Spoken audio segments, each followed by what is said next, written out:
Welcome to day 10 of 35 in 35, and today's subject is going to be clarity. Having clarity is such an underrated flex. Knowing which direction you are heading, knowing clearly in your mind where it is that you want to end up, it's such an underrated flex. Let me explain why. So you can't manifest anything if you cannot define. So if you cannot define where it is that you're trying to head to, you cannot define those goals, you cannot define how you envision your future, how the hell do you expect to be able to manifest anything? Hello? Like, you cannot bring anything into the physical form if you cannot define it. Another thing that requires stillness is your clarity.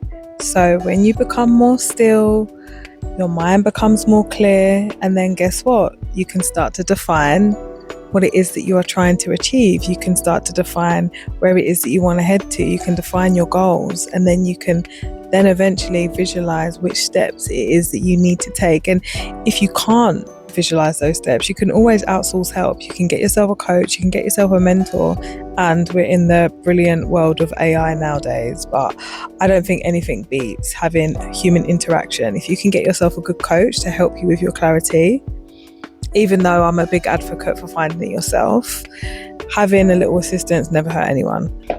Once you've got that clear clarity, you can then turn that into strategy. That is the most powerful thing about having clarity. You can then turn it into something that is tangible, and it's an engine to get to your goals. It's amazing. Clarity builds up that momentum to really, really achieve your goals. Do not chase the answers. Make space for them. Get rid of the mental clutter. Get rid of the mental clutter. Go within, and the answers are going to come to you. It's just that simple.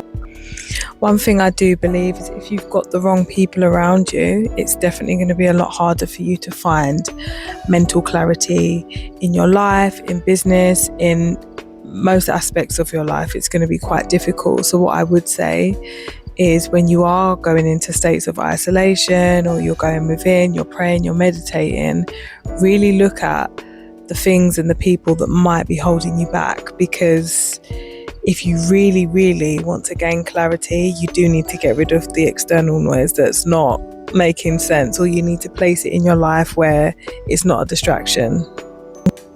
Clarity does not always bring comfort. This is one thing that I need everyone to understand, because I've gone through this myself.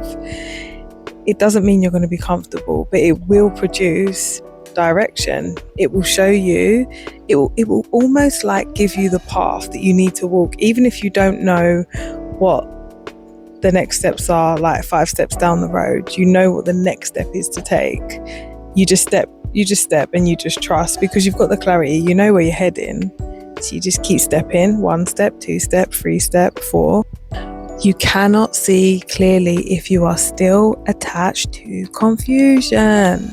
Confusion is the killer of clarity. You need to try and get rid of it. Confusion's walked. It's walked. You need to just go within. You need to get rid of the external noise and let the clarity flow in your life. And one thing I've noticed from my own personal experience is sometimes God doesn't give you clarity first. He'll put you in a state of silence. So that isolation that I spoke about before, that's what will happen. You'll go into a state of isolation and silence, and then the clarity comes.